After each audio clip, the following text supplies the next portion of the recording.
Olá, tudo bem? Nós estamos aqui por mais um encontro de catequese, né? Paróquia São José de Tremembé, da turma de Crisma, sou o catequista Mauri.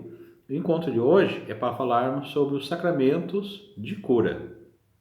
Nós já fizemos um encontro, um vídeo falando sobre os sacramentos, a sua importância, e fizemos um sobre os sacramentos da iniciação cristã, que é o batismo, primeira Eucaristia e Crisma. E agora que nós estamos, somos cristãos, estamos iniciados na fé e queremos manter a nossa comunhão com Cristo. E aí por isso que tem os sacramentos de cura, que são eles: a confissão e a unção dos enfermos. O sacramento da confissão é aquele sacramento que você vai diante do padre e o padre, revestido do Espírito Santo e do poder de Cristo, de Deus, se torna a pessoa de Cristo.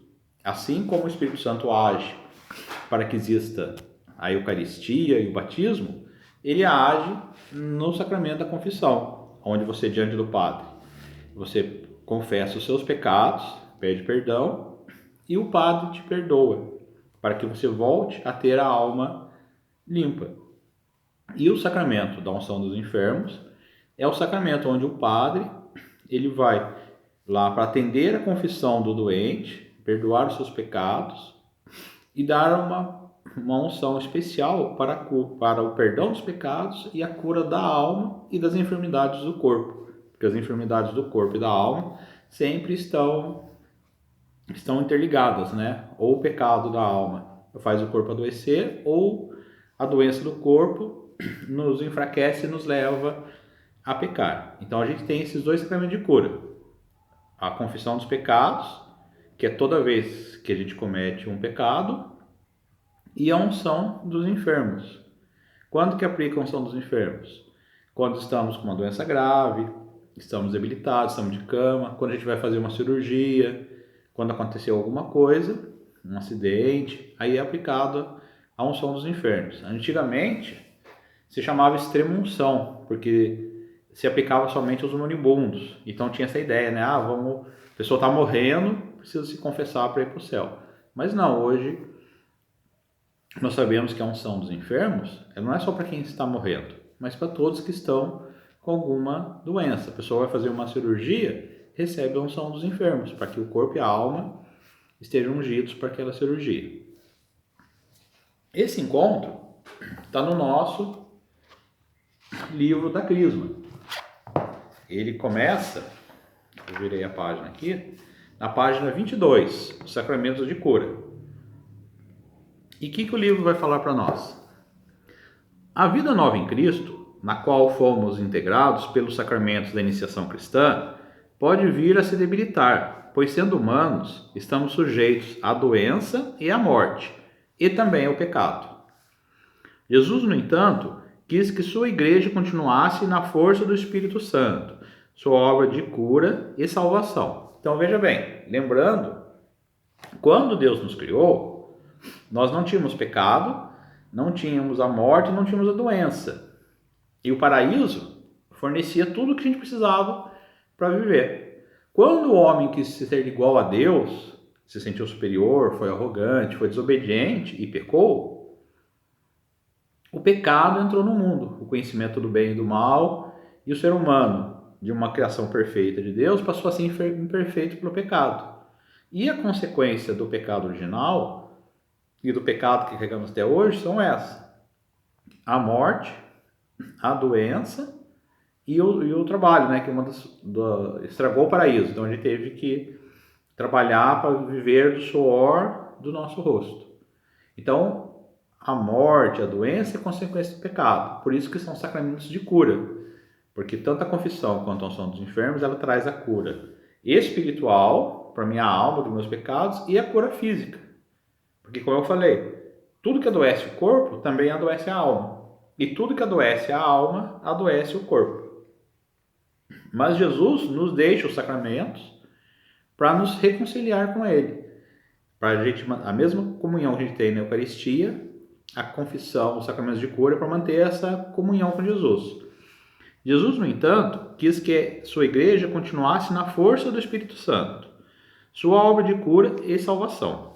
Para isso, presenteou-nos com 2 sacramentos de cura: sacramento da penitência ou reconciliação e sacramento da unção dos enfermos. Esses sacramentos são sinais da força e esperança na dor, quer seja do corpo, quer seja do espírito. Neles, Jesus aparece como aquele que tem o poder de superar a doença e a morte, pois esses são sacramentos da fé no ressuscitado. Então nós vamos ler a passagem que está em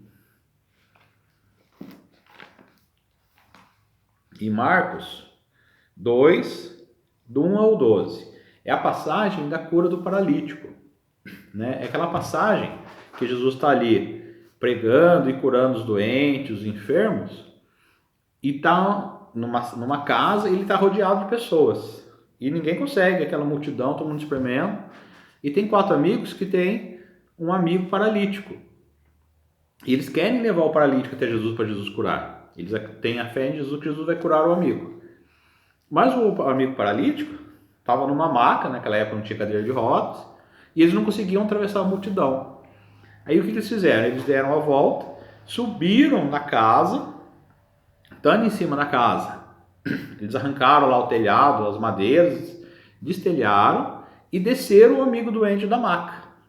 Né? Imagina a situação, né? Você está na casa, daqui a pouco o telhado abre e 4 pessoas descendo alguém numa maca.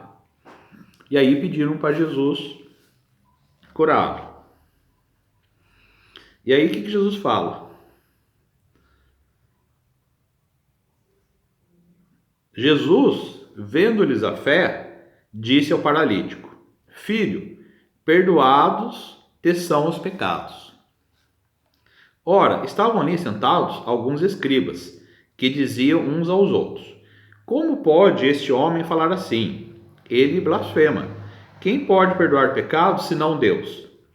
Mas Jesus, penetrando logo com seu espírito nos seus íntimos pensamentos, disse-lhes: Por que pensais isto nos vossos corações?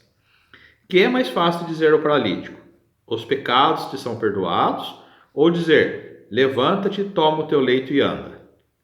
Ora, para que conheceis o poder concedido ao Filho do Homem sobre a terra, disse ao paralítico: Eu te ordeno, levanta-te, toma o teu leito e vai para casa. No mesmo instante, ele se levantou e, tomando o leito, foi-se embora à vista de todos. A multidão inteira encheu-se de profunda admiração e puseram-se a louvar a Deus, dizendo: Nunca vimos coisa semelhante. Então veja bem, Jesus, ele fez diversos milagres, e até hoje Deus faz milagres. A gente tem os relatos, né, da igreja, das curas milagrosas. Mas ainda acontece milagre? Imagina assim, quantos santos da igreja você conhece? Cada santo, para ser canonizado, para a igreja declarar a pessoa como santo, ele teve que ter 3 milagres que foram realizados por sua intercessão, comprovados pela igreja. Então, por aí você já viu o tanto de milagre que acontece ainda hoje. E por que acontece o milagre? Para Jesus mostrar o seu amor. Mas um milagre da cura de uma doença não é um milagre que acontece todos os dias. Mas um milagre do perdão dos pecados, Jesus faz todos os dias, através do sacramento da confissão. E por que ele faz isso? Porque uma doença, ela pode até levar à morte, mas ela não nos afasta da vida eterna e do céu. Mas o pecado nos afasta de Deus. Então, se a gente ver pela lógica da salvação, um pecado é muito pior do que uma doença. Porque a doença, ela mata o corpo, mas o pecado, ela mata a alma, ela mata a nossa vida eterna. E Jesus, por que ele deixa o sacramento para a igreja administrar? Porque a igreja, lembra do que eu falei, o exemplo do pai que compra o ingresso e da mãe que leva o filho ao cinema? A igreja, ela cuida de nós. Então, a nossa relação com Deus nunca vai ser uma relação individual, eu e Deus. Ela é pessoal, porque sou eu e Deus conhece cada fio do meu cabelo. Mas a minha relação com Deus é sempre uma relação comunitária. Assim como é Deus Pai, Filho e Espírito Santo, eu nasço numa família e vivo numa comunidade. Então, nossa relação com Deus, Jesus instituiu a igreja, uma relação comunitária. É comum ouvir a pessoa falar assim, eu rezo sozinho para Deus e eu confesso para Deus os meus pecados. Mas isso é um pensamento seu, é um entendimento seu. O que Jesus deixou é o quê? A igreja. Para mim rezar junto com a igreja e para a igreja nos dar os sacramentos. Então você pode até pensar, eu peço perdão para Deus.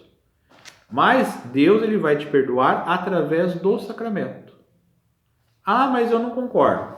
Aí paciência, fazer o quê? Você pode não concordar. Mas o que Jesus deixou, o que está na Bíblia, o que Jesus ensinou é que se eu quero ter a comunhão com Deus, eu vou ter os sacramentos.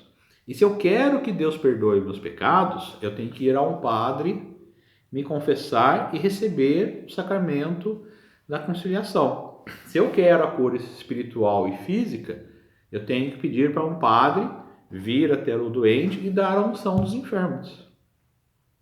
Então, não é quando a gente segue Jesus, a gente segue a igreja, não é fazer o que vem na minha cabeça, mas o que Jesus deixou. Como a gente viu no vídeo da Diocese de Formação, quando que Jesus instituiu o sacramento da reconciliação? No domingo de Páscoa, quando ele aparece aos discípulos e diz aos discípulos que ele dá o poder do Espírito Santo a eles e diz para os discípulos, o que perdoares na terra será perdoado e o que retiveres será retido no céu. Então Jesus instituiu os sacramentos de cura para a igreja. Então nós temos que às vezes parar de seguir o pensamento comum e seguir o que Jesus ensinou. Então as pessoas vão dizer assim, confesso para Deus e é a mesma coisa. Tudo bem, é a opinião da pessoa. Por mais que você respeite e admire a pessoa, é a opinião de alguém. Mas qual que é a opinião de Jesus? Qual que é o ensinamento de Jesus? Ide até a igreja e a igreja vai aplicar o sacramento e vai te perdoar os pecados. Então, não sei você, mas eu penso assim, por mais que eu possa discordar de Jesus, ou por mais que outras pessoas possam ter ideias boas, eu tenho que seguir o que Jesus falou, porque Ele é Deus.